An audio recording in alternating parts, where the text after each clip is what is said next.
Chief Grant Harlan unclipped the leash and gave the command in front of 6 Navy SEALs. Rook, take her. The 90-pound Belgian Malinois launched across the rehabilitation ward. A corpsman dropped his medical tray. 2 SEALs moved instinctively toward their sidearms. A wounded operator in a wheelchair tried to rise, even though one leg was locked inside a metal brace. Only Nurse Lena Marlowe remained still. Rook crossed 12 feet in less than 2 seconds, ears pinned back, teeth visible, tactical harness rattling against his chest. Lena did not run. She did not raise her arms to protect her face. Instead, she stepped toward him. Then she lowered herself onto one knee, turned her empty palms upward, and spoke 4 quiet words. Lanterns out. Come home. Rook stopped so violently that his paws slid across the polished hospital floor. His teeth disappeared. The dog stared at Lena. Then a broken sound escaped his throat. Not a bark, not a growl, but something almost like a cry. He walked the final few feet slowly, pressed his head against her chest and collapsed into her arms. Every Navy SEAL in the room went silent. Grant Harlan stared at the nurse as though he had just watched the dead walk through a locked door. Only 3 people had ever known that phrase. Grant was one. His younger brother Dylan had been another. And Dylan had died 6 years earlier on a classified mission, after a medic named Lena Marlowe left him behind. The Naval Special Warfare Recovery Center in Coronado was normally quiet in the mornings. The building served operators who had survived missions their bodies had not. Some arrived with damaged joints, others with healing fractures, and a few carrying injuries no scan could show. Lena had worked there for 9 months.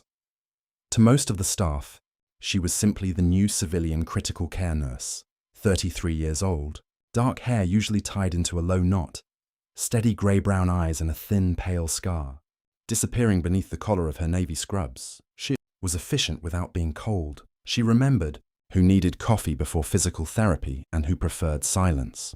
She never asked the SEALs about missions, medals or scars. That restraint had earned their cautious respect. Grant had never met her. He had been away with Echo Platoon when she was hired. That morning, he entered the center with Rook at his side and 4 members of his team behind him. Rook was supposed to visit Petty Officer Caleb Wynne, an operator recovering from a helicopter crash. Instead, the moment Grant saw Lena's name badge, he stopped. Lena Marlowe, RN, critical care. He looked from the badge to her face. 6 years disappeared. He saw a dark operations room, a casualty report and the line he had memorized. Flight nurse evacuated with 2 survivors and military working dog. Senior Chief Dylan Harlan remained at the objective and was not recovered alive. Grant had spent years imagining the moment he would meet her. In every version, he demanded answers. In none of them did she look so calm. You, he said. Lena had been adjusting Caleb's medication pump. She turned and saw Grant's face, then Rook. Her hand stopped. Rook had changed. The young dog she remembered had been lean, restless, and almost impossible to tire. This Rook carried silver along his muzzle and favored his right front leg. A faint scar crossed the bridge of his nose, but his eyes were the same. He recognized her before Grant finished saying her name. Lena Marlowe. The entire therapy room had noticed the tension by then. Caleb looked between them. Chief? Grant's hand tightened around the leash. You were at Black Reef. Lena slowly removed her gloves. Yes. You were the flight nurse. Yes. You took the helicopter. Her expression remained controlled, but the color left her face. Grant, this is not the place. Do not use my name. Rook looked up at him. Grant stepped closer. My brother was still alive when you left that beach. Lena glanced at the other SEALs. Every one of them knew the public version of Black Reef. Some had served with Dylan. Others had joined the team after his death and learned the story as part of the unit's history. The mission had become a warning about failed extraction, delayed air support, and the cost of leaving someone behind. I know what the report says, Lena replied. I did not ask about the report. Caleb pushed himself higher in his wheelchair. Chief, maybe we should take this outside. Grant ignored him. Dylan trusted medics. He believed that if he made it to a casualty collection point, nobody would abandon him. Lena's jaw tightened. I did not abandon your brother. You boarded the Aircraft. Yes. And he didn't. The silence. Stretched. Grant mistook her refusal to explain for indifference. His grief had lived inside him for 6 years, fed by incomplete reports, sealed testimony, and an empty casket. Seeing Lena gave that grief a face. What did he say before you left? Grant demanded. Lena looked toward Rook. The dog was no longer watching. Grant, he was staring at her left hand. A faded length of red paracord was tied around her wrist beneath her watch. Rook took one step forward. Grant pulled the leash. Tight. Stay. Rook stopped, but his body remained angled toward Lena. She covered the cord with her sleeve. Dylan's final words belong to his family, she said. I am his family. Then you should hear them somewhere. Private. Grant's anger broke through what remained of his judgment. You don't get to decide what. I'm ready to hear. He unclipped Rook's leash. One of the SEALs behind him spoke sharply. Chief, don't. Grant pointed toward Lena. Rook, take her. The dog launched, and then Lena spoke the phrase that should have died with Dylan Harlan. Lanterns out. Come home. Rook pressed his full weight against her. Lena wrapped one arm around his shoulders and placed the other behind his right ear. The dog trembled, not with aggression, with recognition. Grant appeared unable to move. How? Do you know that command? Lena kept her eyes on Rook. It wasn't a command. What was it? A promise. Rook shifted, then gave a sudden cry and pulled his right foreleg off the floor. Lena's focus changed instantly. She ran her fingers carefully along his shoulder. The muscles were rigid. The skin beneath the harness felt unusually warm. How long has he been limping? Grant did not answer. She looked up sharply. How long? 2 weeks. It started after the coastal exercise, Caleb said. He jumped from the boat badly. Grant shot him a look. You said the base veterinarian cleared him. He did, Grant replied. Soft tissue strain. Lena loosened the tactical harness. Rook flinched when the strap moved across the upper shoulder. She saw a small swelling near the edge of an old scar. This is not a simple strain. You're not a veterinarian. No, but I have treated working dogs during evacuation, and I know what nerve pain looks like. She spoke to the corpsman near the door. Call the military working dog clinic. Tell them we need a veterinarian here now. Possible retained fragment or deep infection near the shoulder joint. Grant stepped forward. He came here to visit Caleb, not become your patient. Rook moved between them. It was subtle at first. One step, then another. The dog placed his body in front of Lena and faced Grant. No raised fur, no bared teeth, just a clear choice. Every operator in the room understood positioning. Rook had chosen what he was protecting. Grant looked as though the dog had struck him. Rook, heel. The Malinois did not move. Rook. Nothing. Lena placed a hand gently on the dog's back. He is in pain. He always follows me. He is trying to tell you something. Grant's expression hardened. That I should trust you. That he needs help. The doors opened 10 minutes later, and Lieutenant Commander Maya Chen entered with a veterinary technician and a portable examination kit. Dr. Chen had treated military working dogs for 11 years. She took one look at Rook's posture and crouched beside Lena. What happened? Boat insertion 2 weeks ago, Lena said. Progressive right leg limp, heat and swelling near a previous scar. Pain worsens when the harness presses here. Dr. Chen examined the area while Lena held Rook's head. The dog allowed it, though his breathing quickened. I need imaging, Chen said. There's something deeper than a muscle strain. Grant folded his arms. He was scanned after the exercise. Basic radiograph? Yes. I want ultrasound and a 3-dimensional scan. Old fragments can migrate, especially around active muscle. Grant looked toward Rook. The dog remained pressed against Lena's knee. Do it. The scan revealed a thin piece of metal lodged beneath Rook's shoulder blade. It had likely entered during Black Reef 6 years earlier and remained hidden near scar tissue. The impact during the coastal exercise had shifted it against a nerve and a small blood vessel. Without surgery, Rook risked permanent damage to the leg. Dr. Chen displayed the image on a wall monitor. That fragment was not visible on the original field scans, she explained. It was positioned flat against the bone. Now it has rotated. Grant studied the bright sliver on the screen. Can you remove it? Yes, but the location is difficult. He'll need anesthesia, and we need to operate today. Grant's eyes moved to Lena. You knew he was hit at Black Reef. I watched it happen. Then why wasn't it in the report? It was. The field report listed a shoulder puncture and possible debris. He was unstable, and we had limited imaging. Grant turned toward her. You treated him? Yes. You were with Dylan and Rook at the casualty point? Yes. Then tell me what happened, Lena. Looked around the imaging room. Caleb and 3 members of Echo platoon stood near the back wall. Dr. Chen and her technician were preparing Rook for surgery. The public confrontation Grant had created now demanded a public truth, but Lena had carried that truth for 6 years because of a promise. After the surgery, she said. Grant blocked the door. No. Rook emitted a low warning sound from beside Lena. Grant looked at the dog. The animal that had worked with him for 5 years no longer seemed to know which version of his handler stood before him. Lena's voice lowered. You gave an attack order inside a medical ward because you were angry. Grant's face changed. You think I don't know that? I think you haven't allowed yourself to know anything since your brother died. The words landed. Heavily, Caleb looked down. Grant's hands curled into fists. You have no right to speak about my grief. You turned your grief into a weapon and aimed it at me. I believed you left him. You wanted to believe that.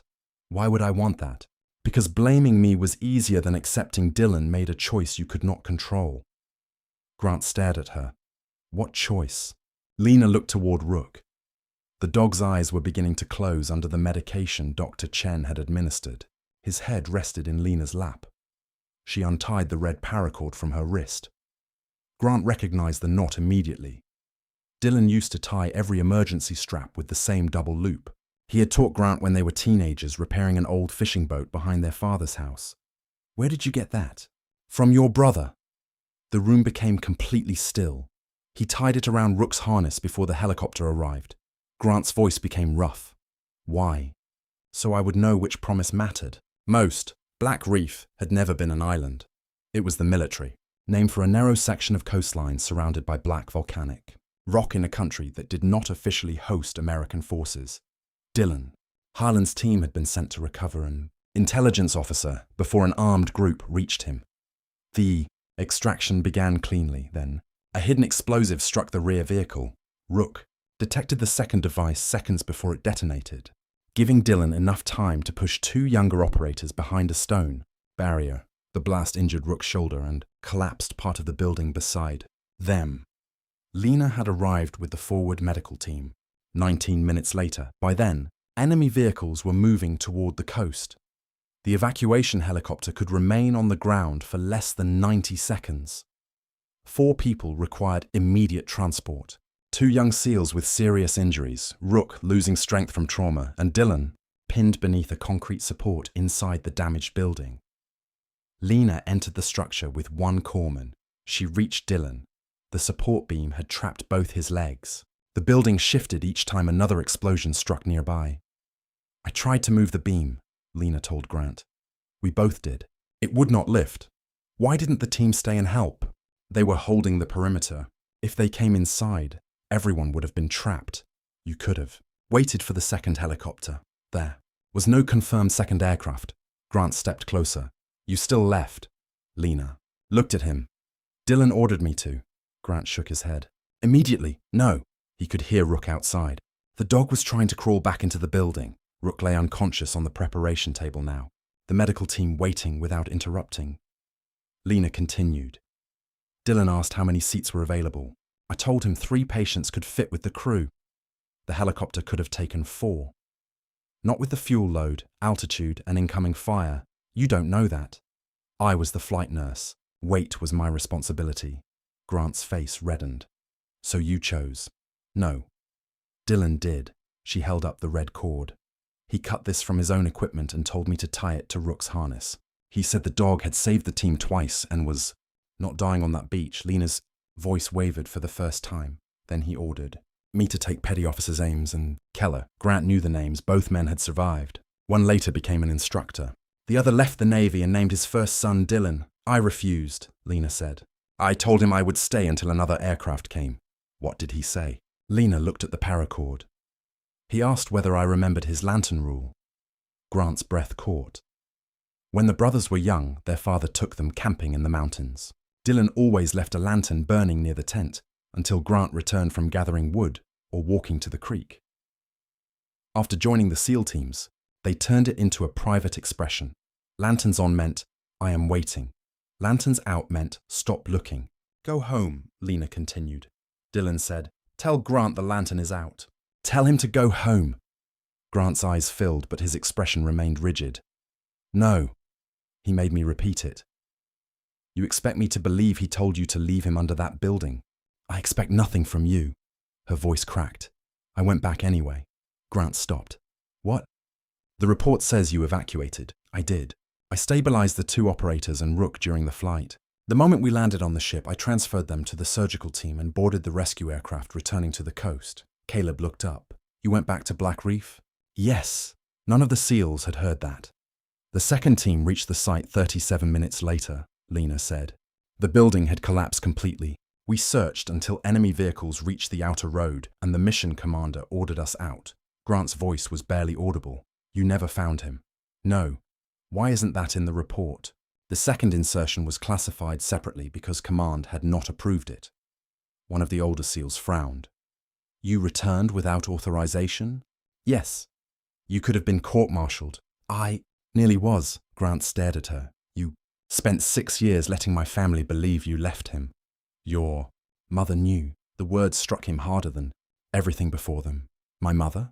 I met her after the memorial. I gave her Dylan's cord and told her what he said. Grant looked at the red paracord. She never told me. She said you were barely sleeping and had already volunteered for another deployment. She believed the truth would make you blame yourself for not being there. That was not her choice. No, Lena said. It was not. Why did you keep the cord? Your mother returned it. Lena swallowed. She said that when you were ready to hear the truth, Rook would know before either of us. Grant looked toward the unconscious dog. The dog had known. The instant he saw Lena, Rook had pulled toward her. When Grant gave the attack command, Rook had not merely disobeyed. He had completed Dylan's final order. He had come home. Dr. Chen placed a hand on the operating room door. We need to begin. Lena tied the red cord loosely around the outside of Rook's clean medical collar. I'll stay until he is asleep. Grant took one step toward them. Rook opened his eyes weakly. His gaze moved between Grant and Lena. Then he lifted one paw and placed it against Grant's wrist. The movement broke. Something inside the SEAL Grant lowered himself beside the table. I'm sorry, he whispered. It was unclear whether he spoke to Rook, Lena, Dylan, or all three. Rook's eyes closed. The operating room. Doors shut. The fragment took nearly 2 hours to remove. It had damaged the surrounding tissue, but had not permanently severed the nerve. Dr. Chen believed Rook would regain full use of the leg after rehabilitation. When she delivered the news, Echo Platoon exhaled as one body. Grant remained in the corridor. He had not spoken since the surgery began. Lena sat several chairs away, completing an incident report. Grant noticed the heading unauthorized. Release of a trained military working dog inside a patient care area. You're reporting me, he said. Yes, his expression did not change. You should. Lena put down her pen. I understand why you were angry. I do not excuse what you did. Neither do I. You could have injured me, another patient, or Rook. I know. You cannot command a working dog when you are unable to command yourself. Grant accepted the words without argument. What happens now? Security reviews the incident. Your commanding officer decides whether you remain Rook's handler. Grant looked through the window into the recovery area. I may lose him. You almost used him to punish someone for your pain. He closed his eyes. I know. Lena studied him. The rage was gone. What remained was a man confronting the damage grief had allowed him to justify. My brother used to say Rook could tell when one of us was lying, Grant said. He usually could. He stood between us. Yes. To protect you from me, Lena answered carefully. To stop both of you from becoming something Dylan never intended. Grant looked at her. How can you say his name without hating me? Because you loved him. That does not excuse what I did. No. You're not going to make this easier. No. For the first time, the corner of Grant's mouth moved. Not a smile. An acknowledgement. You really did know him. Unfortunately. Grant almost laughed, but the sound collapsed into a breath. He was impossible. He argued while I was treating. Him, he argued in his sleep. He told me my bandaging looked civilian. That sounds like Dylan. The memory allowed them one quiet second without anger. Then the commanding officer arrived, Captain. Owen Mercer was in his late 40s, broad-shouldered and controlled, wearing the expression of a man who already knew the facts and disliked all of them. He looked at Lena first. Are you injured? No, sir. Then at Grant. You are relieved of K9 handling duties effective immediately. Pending formal investigation. Grant nodded. Understood. You will surrender your weapon and access credentials. You are also suspended from operational training. Understood. Mercer looked toward the recovery room.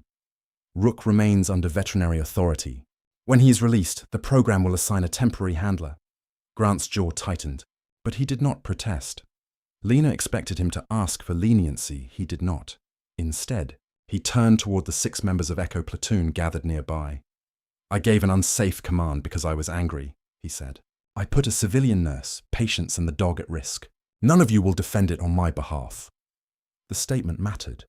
He was not hiding behind rank, grief, or his brother's memory. Captain Mercer collected Grant's access card and left an officer with him. As Grant turned to go, Lena called his name. He stopped. She held out the red cord. This belongs with Rook, Grant looked at it. No. He closed her fingers around it. Dylan gave it to you. He gave it to the Promise, Grant. Looked through the glass at the sleeping dog. Then, keep it until Rook decides where it belongs.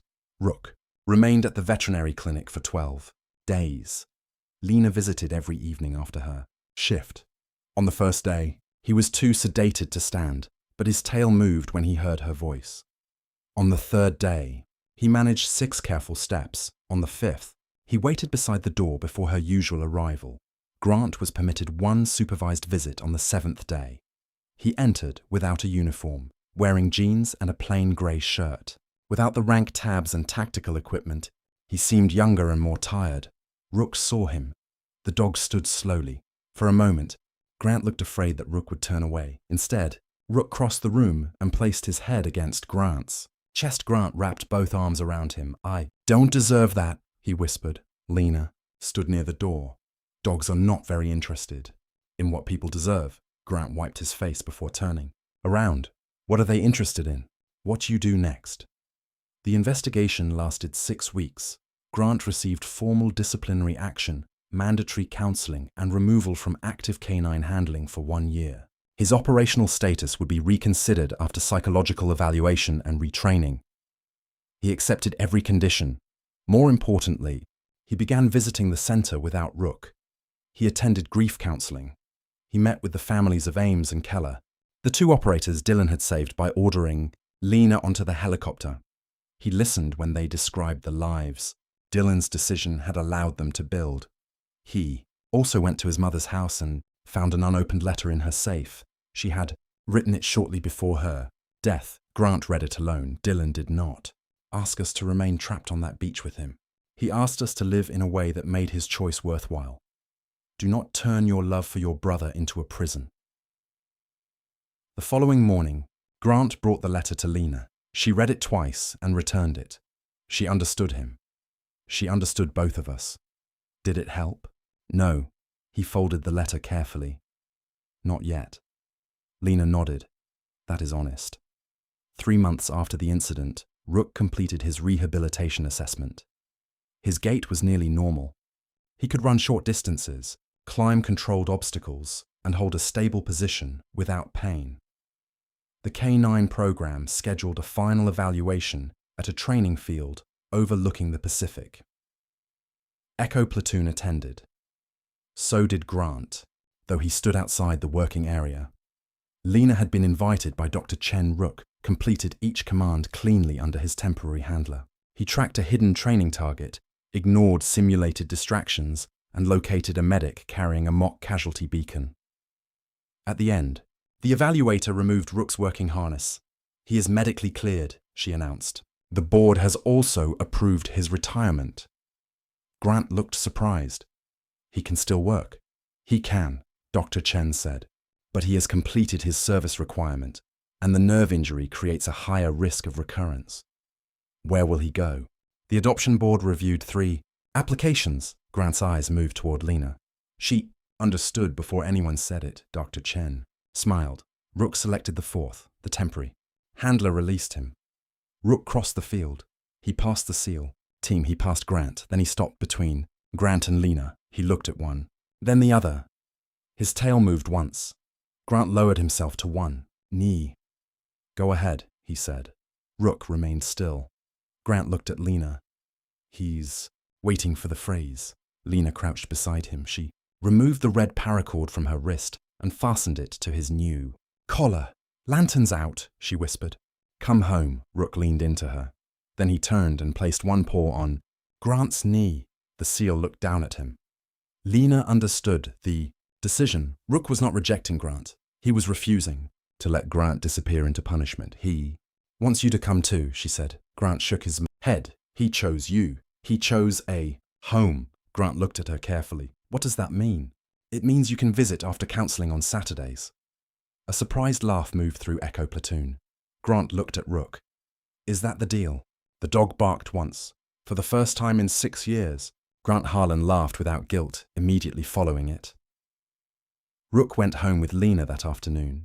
She had prepared an orthopedic bed beside the window, food approved by Dr. Chen, and a drawer filled with medication, braces and more dog supplies than any reasonable animal could need. Grant arrived the following Saturday at exactly 9. Rook met him at the door carrying the old red cord between his teeth. They walked together along the beach, no uniforms, no commands, no questions. About Black Reef, only a nurse, a former handler, and an old military dog moving slowly beside the water. When they reached the end of the path, Grant stopped. "I spent years believing Dylan's last moment was someone leaving him." Lena watched the waves. "It wasn't." "No." Grant looked at Rook. "His last decision was saving everyone he could, yes, and my first decision when I found you was to hurt the person who obeyed him. You cannot change that. No. You can change the next decision." Grant nodded. Rook stepped between them and sat, facing the ocean. Lena rested one hand on his head. Grant placed his hand beside hers. For a long moment, neither spoke. The dog had once been ordered to attack the woman who saved him. Instead, he recognized her. He remembered the quiet voice inside a collapsing building, the hands that carried him through smoke, and the promise tied around his harness. In front of an entire SEAL team, Rook did more than disobey a dangerous command. He exposed the truth. He showed them that loyalty was not blind, obedience. Sometimes loyalty meant refusing to let the people you loved become their worst moment. Would you have trusted Lena when Rook stopped at her feet, or believed the report that blamed her for leaving the SEAL behind? Share your answer in the comments and subscribe for more original stories about military dogs, hidden courage, and second chances.